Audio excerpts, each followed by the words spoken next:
दोस्तों, आज हम लोग ज्ञान बिंदु जीएस पटना का जो डेली टेस्ट सीरीज होता है उसका टेस्ट दिनांक संख्या 18/7/24 को देखेंगे।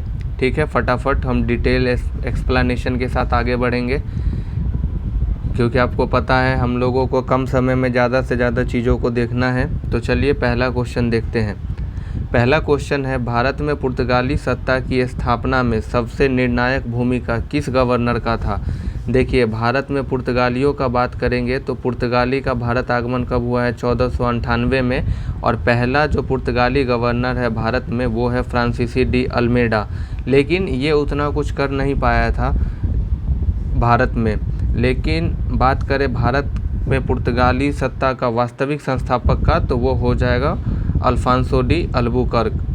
ठीक है, अगला क्वेश्चन देखिए, किस मुगल सम्राट के काल में इंग्लिश ईस्ट इंडिया कंपनी के भारत में सर्वप्रथम कारखाना स्थापित किए गए थे।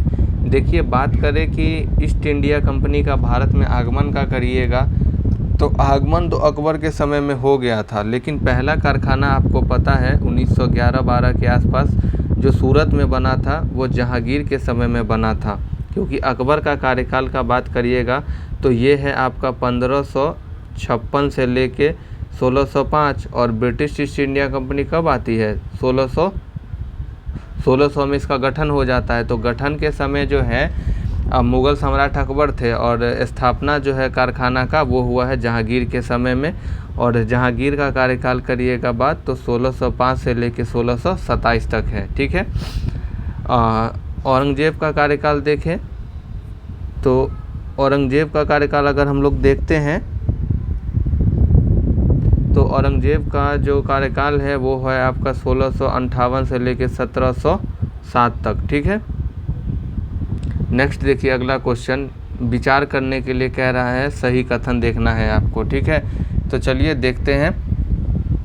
पहला क्वेश्चन है आपका कि ब्रिटेन द्वारा तुर्की का विभाजन कर खलीफा को पद से हटा दिया गया, जिसके विरोध में भारतीय मुसलमान ब्रिटिश सरकार के विरुद्ध खिलाफत आंदोलन प्रारंभ कर दिया था। तो ये कथन बिल्कुल सही है। आपको पता है जो फर्स्ट वर्ल्ड वार हुआ था जो चला था 1914 से लेके 1919 तक। ठीक है, उसमें जो है खिलाफत आंदोलन उसी समय में स्टार्ट किया गया था, जिसका जो कार्यकाल है 1919 है। 2 नवंबर 1919 में खिलाफत का अखिल भारतीय सम्मेलन दिल्ली में आयोजित हुआ था एवं अली बंधु को अखिल भारतीय खिलाफत कमेटी का अध्यक्ष चुना गया था। देखिए, खिलाफत आंदोलन जो है इसका सम्मेलन 1919 में तो हुआ था, लेकिन इसका अध्यक्ष का बात करें तो अध्यक्ष जो है महात्मा गांधी को बनाया गया था। ठीक है, तो इसका ये आपका स्टेटमेंट गलत हो जाएगा। अगला स्टेटमेंट है, तुर्की के मुस्तफ़ा कमाल पाशा के नेतृत्व में विद्रोह होने के बाद तुर्की में धर्मनिरपेक्ष राज्य की स्थापना हुई तथा 1924 में खलीफा का पद पूर्ण रूपेण समाप्त हो गया। तो ये भी स्टेटमेंट सही है। तो आपका आंसर हो जाएगा 1 और 3। ठीक है, अगला क्वेश्चन देखिए, साइमन कमीशन का विरोध कर रहे किस वरिष्ठ नेता को लखनऊ में पुलिस ने बुरी तरीक़ा से पीटा। देखिए, बात करिएगा साइमन कमीशन का तो साइमन कमीशन का गठन हुआ है 1927 में और ये भारत आया है 1928 में। ठीक है, इसका आंसर हो जाएगा जवाहरलाल नेहरू। और पंजाब में लाठीचार्ज में जो है आपका लाला लाजपत राय बुरी तरीके से घायल हो गए थे और उनका मृत्यु हो गया था। तो लखनऊ का पूछा है तो लखनऊ का आंसर हो जाएगा जवाहरलाल नेहरू। ठीक है, निम्न कथनों पर विचार करिए। 1928 में तत्कालीन भारत सचिव लॉर्ड बिरकनहेड ने भारतीयों को ऐसे संविधान के निर्माण को चुनौती दी जो सभी दल को मान्य हो। देखिए, जब साइमन कमीशन आया था उसका विरोध हुआ था, क्योंकि साइमन कमीशन में जो है वो 7 लोग अंग्रेज ही थे। ठीक है, तो उसके विरोध में बर्कनहेड ने भारतीय दलों को चुनौती दी कि आप अपना संविधान निर्माण के बारे में आप लोग अपने दलों से सहमति पारित करें। तो पहला स्टेटमेंट सही हो जाएगा। अगला है, चुनौती को स्वीकार कर रहे भारतीय नेताओं ने 1928 में जवाहरलाल नेहरू की अध्यक्षता में एक कमेटी बनाई और इस कमेटी ने जो रिपोर्ट पेश किया वह नेहरू रिपोर्ट के नाम से जाना जाता है। देखिए, 1928 में जो रिपोर्ट पेश हुआ उसको नेहरू रिपोर्ट के नाम से तो जाना जाता है, लेकिन इसके अध्यक्ष जवाहरलाल नेहरू नहीं, इनके पिता श्री मोतीलाल नेहरू थे। ठीक है, मोतीलाल नेहरू। ठीक, तो आपका इस तरीके से स्टेटमेंट 2 गलत हो जाएगा, इसका आंसर होगा केवल 1। अगला देखिए 1857 विद्रोह के समय बैरकपुर में कौन ब्रिटिश कमांडिंग ऑफिसर रहा था। आपको पता है 10 मई 1857 को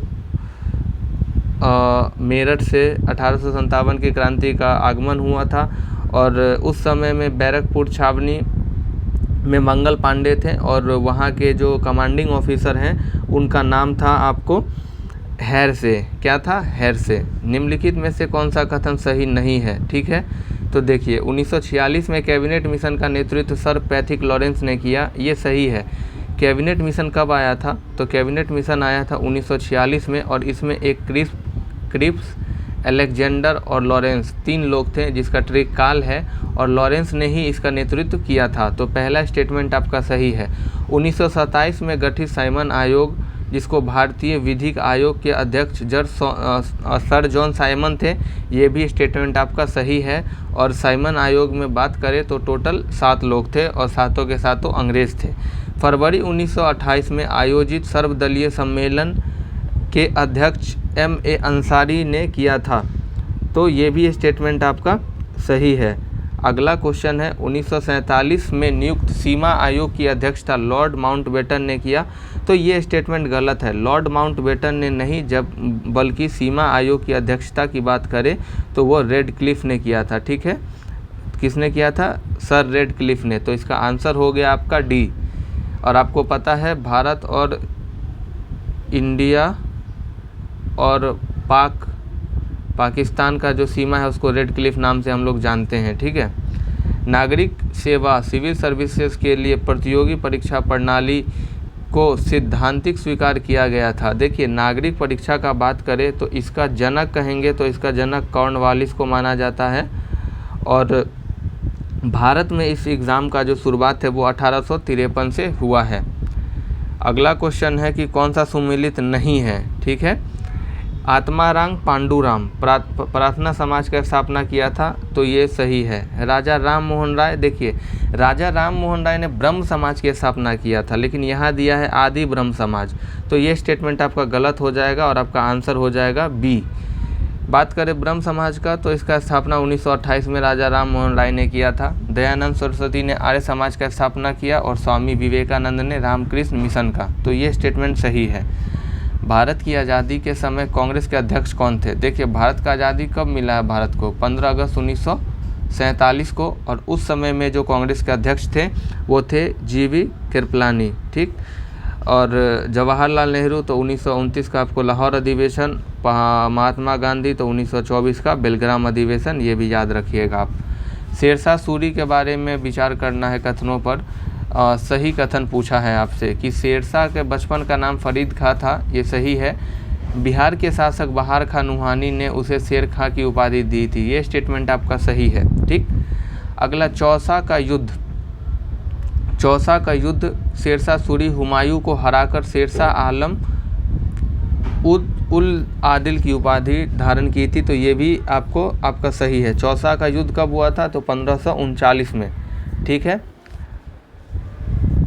और मारवाड़ अभियान के समय अचानक बारूद के विस्फोट हो जाने के कारण 1540 में शेरशाह की मृत्यु हो गई। देखिए ये स्टेटमेंट गलत है। गलत कैसे है कि मारवाड़ अभियान के दौरान नहीं, बल्कि शेरशाह सूरी का जो मृत्यु है वो हुआ था आपको दक्षिण भारत का एक अभियान था उसके समय। ठीक है, तो इसका आंसर हो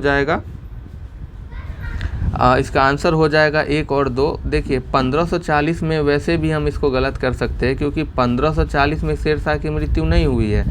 1540 से लेकर के 1545 तक शेरशाह दिल्ली के गद्दी पे बैठा है। ठीक है, तो इस समय में ये कह रहा है कि मृत्यु हो गया, तो ये स्टेटमेंट आपका गलत हो गया। ठीक है, मयूर सिंहासन, आपको पता है मयूर सिंहासन किसने बनवाया था?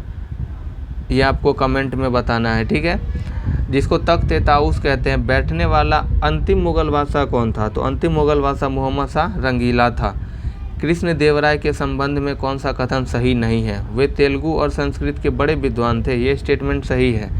विदेशी यात्री जो है नूनीज़ उनके दरबार में आए थे, देखिए ये थोड़ा गलत है, यहाँ पे हो जाएगा आपका बारबोसा और नूनीज़, दोनों आए थे कृष्णदेवराय के समय में। तो ये स्टेटमेंट सही है। उनके साम्राज्य में प्रचलित महान न्याय और निष्पक्षता के लिए बारबोसा ने उनकी प्रशंसा की थी। देखिए दरबार में आया है तो ऑटोमेटिक वो उस राजा का प्रशंसा करेंगे, तो सी भी आपका सही है। उन्होंने अपनी सर्वश्रेष्ठ कृति अमुक्तमाल्यद की रचना संस्कृत में, देखिए ये गलत है। अमुक्तमाल्यद का जो रचना है उन्होंने तेलुगु भाषा में किया था। और एक उनका और प्रसिद्ध किताब है जिसका नाम है आपका जाम्बती कल्याणम। ठीक है, मैं यहाँ लिख देता हूँ, जाम्बती कल्याणम।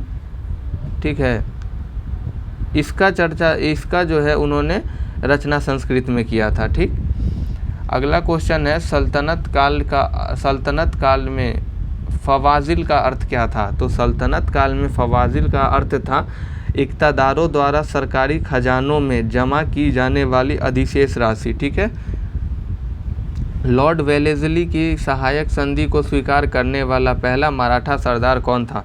तो लॉर्ड वेलेस्ली का जो सहायक संधि है वो इसमें तो जो उनका सहायक संधि स्वीकार किया वो तो तीनों हैं। ठीक है, लेकिन पूछा है क्वेश्चन में कि सबसे पहला कौन था, तो पेशवा बाजीराव द्वितीय हो जाएगा। इन्होंने 1802 में एक्सेप्ट किया था लॉर्ड वेलेस्ली का सहायक संधि। और बात करें रघुजी भोसले का, तो इन्होंने 1803 में किया था और दौलत राव सिंधिया ने 1804 में किया था। इस तरीके से हमारा आंसर हो जाएगा ए।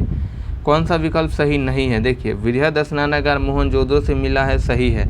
सिंध का नकलिस्तान जो है, या बाग कहते हैं इसको, कालीबंगा को कहा जाता है, नहीं, ये कहा जाता है मोहनजोदड़ो को। ठीक है, पत्तन नगर लोथल पता है भोगवा नदी के किनारे गुजरात में था, ये भी सही है। तांबे का रथ दायमाबाद से मिला है, ये भी सही है। पूछा है कि कौन सा स्टेटमेंट गलत है, तो इसका आंसर हो जाएगा आपका बी। ठीक है, बी। किसका संकलन ऋग्वेद पर आधारित है? तो ऋग्वेद का जो संकलन आधारित है वो है आपका सामवेद पर। सामवेद से हमको संगीत का जानकारी मिलता है। ठीक है, और आपको पता है वेद त्रय में कौन कौन आता है? ऋग्वेद, सामवेद, यजुर्वेद। ठीक है, ऋग्वेद, सामवेद, यजुर्वेद, अथर्ववेद वेद त्रय में नहीं आता है। ठीक, अगला देखते हैं 18 नंबर। निम्न कथनों पर विचार कीजिए। सिकंदर ने भारत पर आक्रमण 326 ईसा पूर्व में किया था, ये सही है। सिकंदर की मृत्यु 323 ईसा पूर्व में हो गया था बेबीलोन में, ये भी सही है। तो इसका आंसर हो जाएगा 1 और 2 दोनों। जैन धर्म श्वेतांबर एवं दिगंबर संप्रदाय में कब विभाजित हो गया? देखिए जैन धर्म की बात करें तो आप सबसे पहले देखिए अशोक, आप इसको एलिमिनेट कैसे करिएगा? कनिष्क बहुत बाद में आए हैं और कनिष्क जैन धर्म को नहीं माना था। कनिष्क किसको माना था? बौद्ध धर्म को माना था। अशोक भी किसको माना था? बौद्ध धर्म को माना था। लेकिन चंद्रगुप्त मौर्य की बात करें तो चंद्रगुप्त मौर्य ने जैन धर्म अपनाया था। और चंद्रगुप्त मौर्य के ही समय में आपको पता है कि श्वेतांबर और दिगंबर का विभाजन हुआ था भद्रबाहु और स्थूलबाहु के नेतृत्व में। ठीक है, अगला है संगम युग के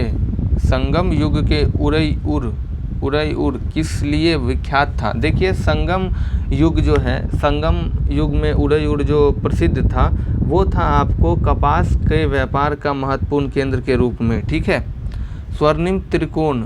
ठीक है, स्वर्णिम त्रिकोण का तात्पर्य है थाईलैंड, लाओस, इसमें है थाईलैंड, म्यांमार आदि के नशीले पदार्थ का उत्पादन करने वाला क्षेत्र। ठीक है, इसका आंसर हो जाएगा सी।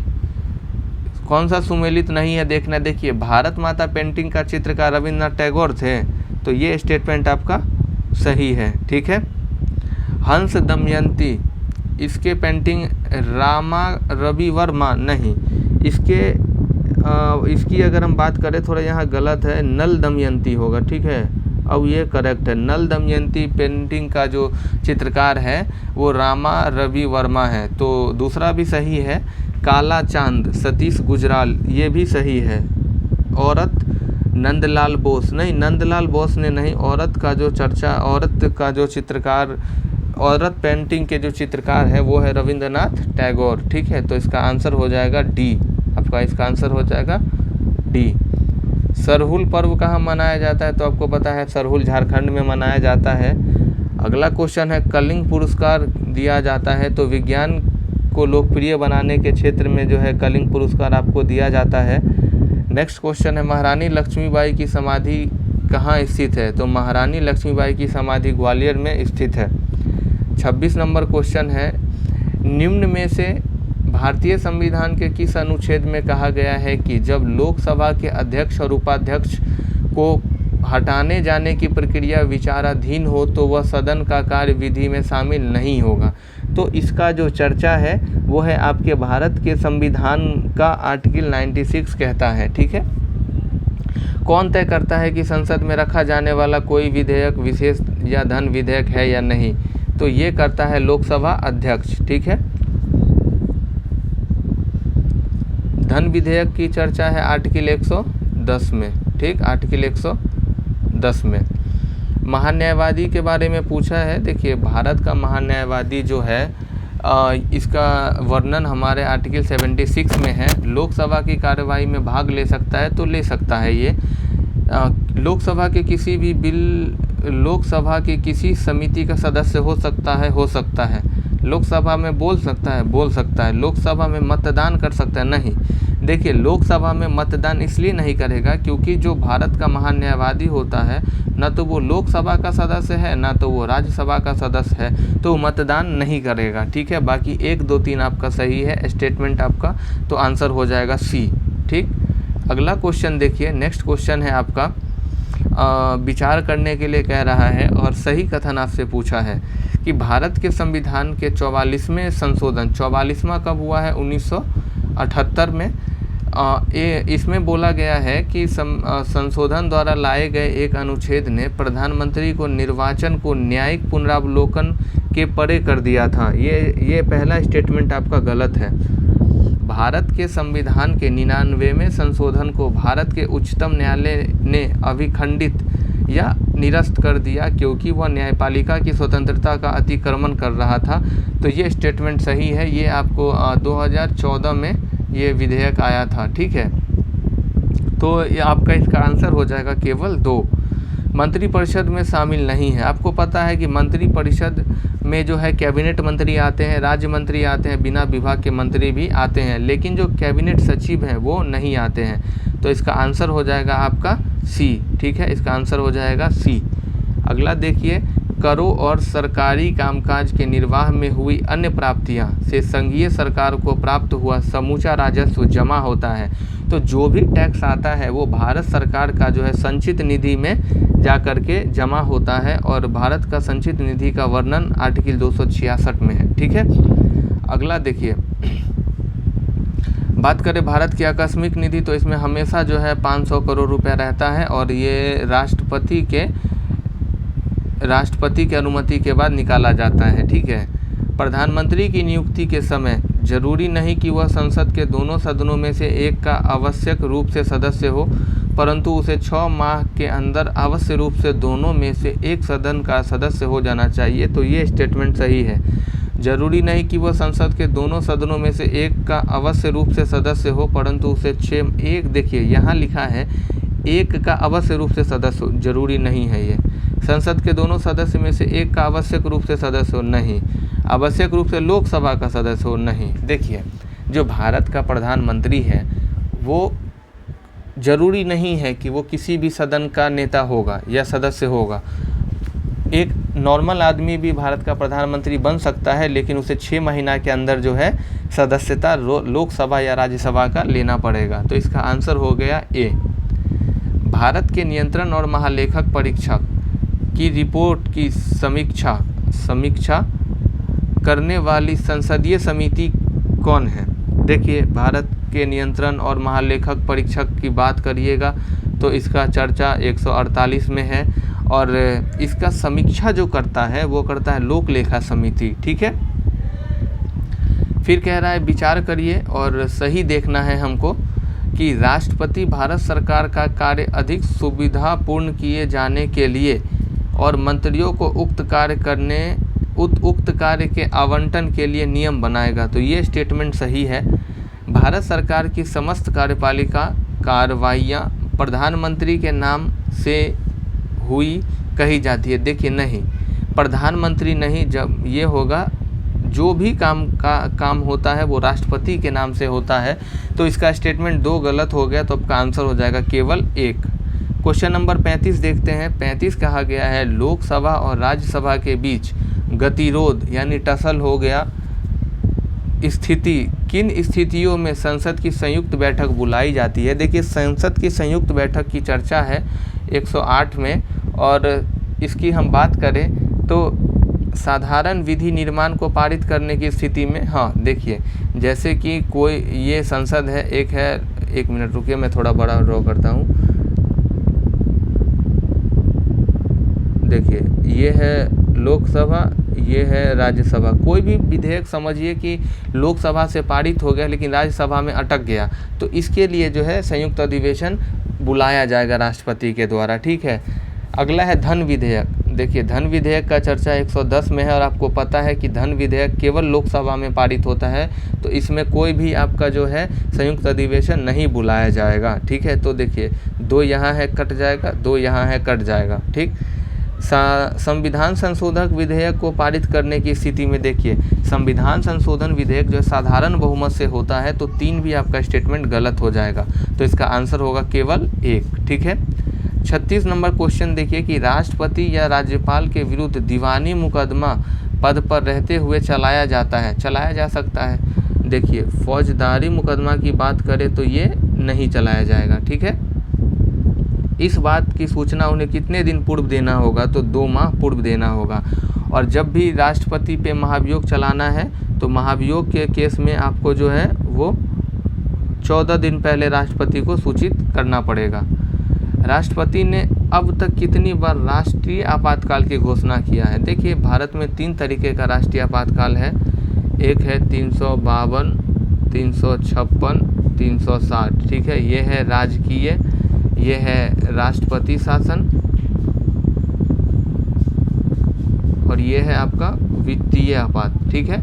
ये है आपका वित्तीय आपात, ठीक। तो अब तक हमारे देश में 3 बार जो है राष्ट्रीय आपातकाल की घोषणा हो चुकी है, और 3 बार कब हुआ है, तो देखिए एक बार 1962 में पाकिस्तान से जो युद्ध हुआ था उसमें हुआ था, फिर एक बार 1965 में हुआ, फिर एक बार 1971 में हुआ किससे, तो भारत चीन युद्ध हुआ, और एक बार 1975 में आंतरिक अशांति पे, ठीक है, ठीक। तो 3 बार हो गया। अगला क्वेश्चन है लोकसभा अध्यक्ष के पद के विषय में निम्नलिखित पर विचार करिए। देखिए लोकसभा अध्यक्ष के बारे में बात करें तो वो राष्ट्रपति के प्रसाद पर्यंत पद पर धारण करता नहीं। देखिए ये स्टेटमेंट गलत है, ठीक है। यह आवश्यक नहीं है कि वह अपने निर्वाचन के समय वह सदन का सदस्य हो, परंतु उसे अपने निर्वाचन के बाद 6 माह के भीतर सदन का सदस्य हो जाना पड़ेगा। देखिए ये भी जरूरी नहीं है, तो ये भी स्टेटमेंट आपका गलत है। अगला क्वेश्चन है कि यदि वह त्यागपत्र देना चाहे तो वह अपना त्यागपत्र उपाध्यक्ष को संबोधित करेगा, तो हाँ ये स्टेटमेंट आपका सही है, तो इसका आंसर हो जाएगा केवल 3, सही पूछा था आपसे। अगला है राष्ट्रपति का अध्यादेश। राष्ट्रपति का अध्यादेश किस में है, 123 में। कितनी अवधि के लिए लागू होता है। देखिए जब संसद का कोई सत्र नहीं चलता है और कोई विशेष कानून लाया जाता है तो राष्ट्रपति का अध्यादेश आता है 123 के तहत, आर्टिकल 123 के तहत, और ये जो है 6 महीने तक लागू होगा। लेकिन अगर उनका अध्यादेश राष्ट्रपति का आ गया और संसद का सत्र स्टार्ट हो गया या होने वाला है तो वो 42 दिन या कितना हुआ 6 सप्ताह तक लागू रहेगा, ठीक है। तो इसका आंसर हो जाएगा बी। निम्नलिखित कथनों पर चलिए विचार करना है। केंद्र में मंत्रिपरिषद संसद के प्रति सामूहिक रूप से उत्तरदायी होता है। देखिए केंद्र का जो मंत्रिपरिषद होता है वो संसद के लिए नहीं, वो लोकसभा के लिए उत्तरदायी होता है। तो पहला स्टेटमेंट आपका क्या हो गया, गलत हो गया, ठीक है। क्योंकि आपको पता है संसद में लोकसभा भी आता है, राज्यसभा भी आता है। संसद बनता कैसे है, लोकसभा प्लस राज्यसभा प्लस राष्ट्रपति, ठीक है, प्लस राष्ट्रपति। संघीय मंत्री भारत के राष्ट्रपति के प्रसाद पर्यंत पद धारण करेंगे, हाँ ये स्टेटमेंट सही है। विधि निर्माण हेतु प्रस्ताव के बारे में जो है प्रधानमंत्री राष्ट्रपति को सूचित करेगा, तो ये भी स्टेटमेंट सही है। तो इसका आंसर हो जाएगा आपको 2 और 3, क्योंकि सही पूछा है। देखिए डूरंड कप किससे संबंधित है, तो डूरंड कप की बात करें तो ये फुटबॉल से संबंधित है। ठीक। 42 नंबर है, तारे पूर्व से पश्चिम में किस कारण ज़्यादा दिखते हैं। देखिए तारा जो है पूर्व से पश्चिम, पूरब की अपेक्षा पश्चिम में ज़्यादा तारा इसलिए दिखता है क्योंकि पृथ्वी जो है पश्चिम से पूरब की तरफ घूम रही है। ठीक है। कौन सा मिलान सही नहीं है, एक है आपका राज्य, एक है आपका देश और इधर है राजधानी। इंडोनेशिया की राजधानी जकार्ता सही है, मालदीव का माले सही है, जिम्बाब्वे का हरारे ये भी सही है, लेकिन उत्तर कोरिया का सियोल नहीं, उत्तर कोरिया का क्या हो जाएगा, प्योंगयांग। ठीक है, प्योंगयांग। ठीक, तो इसका आंसर हो जाएगा आपको सी। ठीक है, तो नहीं पूछा है तो आंसर हो जाएगा आपको सी। देखिए सियोल किसका राजधानी है, ये आपको कमेंट में बताना है। ठीक है। नेक्स्ट क्वेश्चन देखिए कि कौन सा देश है संयुक्त राष्ट्र संघ का स्थायी सदस्य नहीं है। तो आपको पता है कि संयुक्त राष्ट्र संघ में का जो स्थायी सदस्य है उसमें 5 है और उसमें जर्मनी नहीं है। ठीक है। यूके भी है, फ्रांस भी है, चीन भी है, एक आपका रूस भी है, इस तरीके से 5 है। ठीक है, तो इसका आंसर हो जाएगा आपका इसका आंसर हो जाएगा बी। ठीक। सुमेलित करना है, सुमेलित मतलब मिलान करना है। आइए देखते हैं, मिलान करते हैं। देखिए एक तरफ जलधारा दिया गया है और दूसरा तरफ पूछा गया है कि ये गर्म जलधारा है कि ठंडी और किस महासागर में बहती है। देखिए पेरू की जो जलधारा है, देखिए सबसे पहले आप आसान को चूज़ करिए। देखिए फ्लोरिडा का जो जलधारा है वो कैसी जलधारा है, बात करें फ्लोरिडा की जलधारा की, तो फ्लोरिडा की जलधारा है वो एक गर्म जलधारा है और ये किधर बहती है, अटलांटिक महासागर में। ठीक है, तो डी का हो जाएगा 1। देखिए डी का 1 यहाँ है, तो सी डी तो नहीं होगा। अब देखिए क्यूरोसियो का जो धारा है वो कैसी है, ठंडी, और ये जो है ऊपर से आती है। ठीक है, तो ये ठंडी हो गई। ये आपका पता है विषुवत रेखा हो गया या भूमध्य रेखा हो गया, और ऊपर से क्यूरोसियो आती है यहाँ पे जापान और रशिया के बीच से। ठीक है। पेरू की धारा की बात करें तो पेरू की जो धारा है वो कैसी धारा है, वो प्रशांत महासागर की ठंडी जलधारा है। बी का हो गया 4, तो आंसर हो गया ए। ठीक है, और सी का हो जाएगा 2। लेब्राडोर की धारा कहाँ बहती है, ठंडी जलधारा है और अटलांटिक महासागर में बहती है। 3 बीघा कॉरिडोर जोड़ता है। 3 बीघा कॉरिडोर की बात करें तो ये जोड़ता है बांग्लादेश और भारत को। ठीक है, ये जोड़ता है बांग्लादेश और भारत को। ठीक। अगला देखिए सुमेलित करना है, जो स्लेट की जो चट्टानें हैं वो कैसी चट्टानें होती है।